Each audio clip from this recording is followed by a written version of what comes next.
हमारे पशुओं के जो रक्षक देवता हैं, एड़िया देवता, उनको विशेष पूजा दी जाती है। ये हरा भरा मौसम और झमझमाझम बारिश जो होती है, सावन की याद दिलाती है। तो जैसे ही यहाँ पे पूजा हमने की है, मौसम भी खुल चुका है। Hello friends, welcome back to my YouTube channel Bhaskar Bhatt blogs में आप सभी लोगों को मेरा प्यार भरा नमस्कार।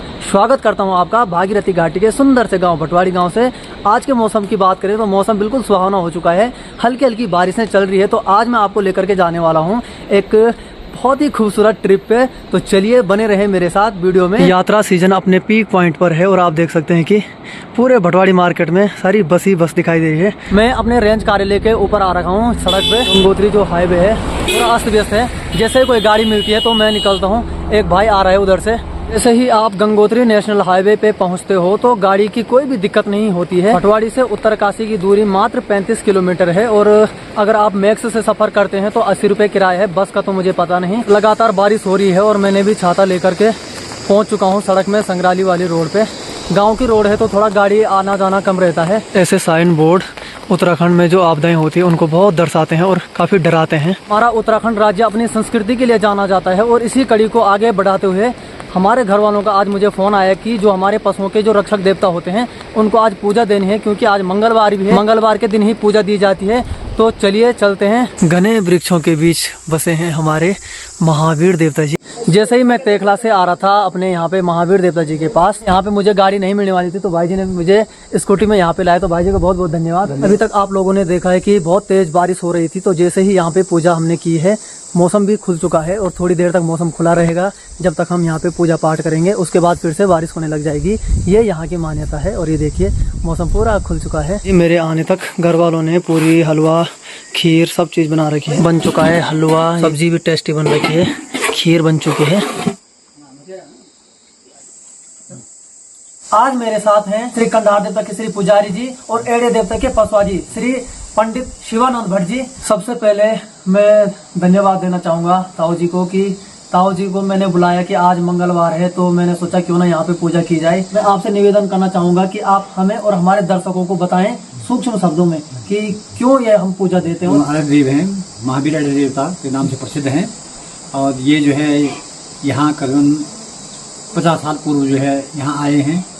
ये पहले इनका जो है सामने साल्ट में था और यहाँ ये जो है यहाँ के हमारा एक क्षेत्र रक्षक हैं, क्षेत्रीय देवता है। क्षेत्रीय देवता हैं, क्षेत्र रक्षक हैं। और यहाँ के हमारी गाय पशु हमारे जो मवेशी है इनकी जो बहुत रक्षक हैं। ये जिनके भरोसे हम सभी जनता, सभी जनार्दन, सभी गाँववासी छोड़ देते हैं इनके भरोसे पे। ये जो है इनको सुरक्षित जो रखते हैं और तब जब सुरक्षित रखते हैं जनमानस को भी और पशुओं को भी। तो हमारी बेटी बहू अकेले जंगल में जाती है, यहाँ रेख भालू का जो है बहुत डर है, वगैरह का डर है। लेकिन अभी तक हमारे यहाँ इसका महावीर देवता की कृपा से जो है सब सुरक्षित हैं। इनके साथ कुछ भी अभी तक अहित नहीं हुआ। और इसी उपलक्ष्य में जो है यहाँ जो है प्रत्येक ग्रामवासी यहाँ पूजा करते हैं और भगवान उनकी मनोकामना पूर्ण करते हैं। बचपन में हम सुनते थे कि जब हमारे पशु खो जाते थे, यानी हम ढूंढते ढूंढते थक जाते थे और पशु नहीं मिलते थे, तो हम जैसे ही बोलते थे कि हे महावीर देवता, है एड़िया देवता, आप हमारे पशुओं की रक्षा करें और हमें जल्दी मिला दें, तो जल्दी मिल जाते थे। हाँ, ये निश्चित है और 100% है ये चीज़ें। ये में कोई संशय करने की जरूरत नहीं है। यहाँ जो भी आदमी मतलब यदि कोई पशु खो गया तो भगवान के पास प्रार्थना करके मन में प्रार्थना करिए और भगवान प्रभु मेरे जो है पशु जो मुझे मिल जाए, मैं आपको पूजा दूंगा, आपके जो है मतलब एक सिरफल चढ़ाऊंगा। तो भगवान जो है मतलब बड़ी पूजा नहीं चाहते हैं। एक सिरफल से भी, एक रोड से भी जो प्रसन्न होते हैं।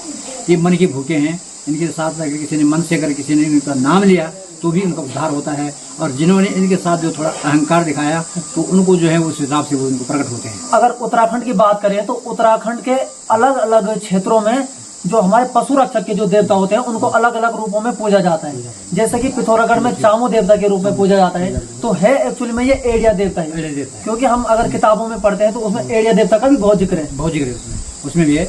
वैसे मतलब ये जो है पूरे क्षेत्र में जो है एड़े देवता जो है विराजमान है और सब इसको जो मानते हैं। हमारे बाड़ाट पट्टी में तो ये अधिकांश ही मानते हैं, अधिकांश इसकी पूजा करते हैं एड़े देवता को। चाहे जो वरुण घाटी हो, चाहे जो अस्सी गंगा घाटी हो। हमारे जो आराध्य श्री कंधार देवता जी हैं, अगर वो कहीं भी यात्रा करते हैं तो वो वाहन का प्रयोग नहीं करते, बल्कि वो पैदल चलने को ही महत्व देते हैं। तो जब पैदल यात्रा हमारी होती है तो हमने देखा कि कई पहाड़ों से, कई ग्लेशियरों से होकर के जाना पड़ता है, कई घाट गदेरे, नदी नाले क्रॉस करने पड़ते हैं। तो हमारे एड़े देवता जी प्रमुख उसमें एक महत्वपूर्ण भूमिका निभा एड़े देवता का जो है इसमें जो है बड़ी भूमिका है, और वो सुरक्षित जो है सभी जनता को लाते हैं, कर्नाटक की आज्ञा अनुसार वो जो है कार्य करते हैं, और वो जो है हमारी जनता को जो सुरक्षित घर पहुंचाते हैं।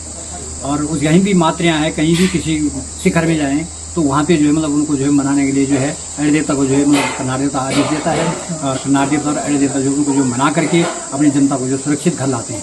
यानी हम कह सकते हैं कि पूरे जंगल के, पूरे फसल के, पशुओं के और मवेशियों के जो हमारे स्वामी हैं वो हमारे एड़े देवता जी हैं। तो एक बार मैं पुनः अपने पंडित ताऊ जी शिवानंद भट्ट जी का धन्यवाद करना चाहूंगा कि आपने हमें समय दिया, हमारे दर्शकों को। बहुत बहुत धन्यवाद आपको। तो फाइनली फ्रेंड्स, हमारी आज की जो पूजा थी वो संपन्न हो चुकी है। इसको हम अपनी लोकल भाषा में कहें पूजाई भी कह सकते हैं, सिन्नी भी कह सकते हैं। और अब मैं पहुंच चुका हूं अपने घर में। फ्रेंड्स, आप देख सकते हैं कितना खूबसूरत सा नजारा दिख रहा है आपको। जहां जहां तक हमारी नजर पहुंचेगी पूरा कोहरा ही कोहरा लगा हुआ है। बताइए फ्रेंड्स, कैसा लगा आपको हमारा आज का ब्लॉग अच्छा लगा हो तो ब्लॉग को लाइक करें, शेयर करें, कमेंट करें और सब्सक्राइब करना ना भूलें हमारे चैनल। तो मिलते हैं एक ऐसे ही प्यारे ब्लॉग के साथ, तब तक के लिए शुभ दिन, धन्यवाद, बाय बाय।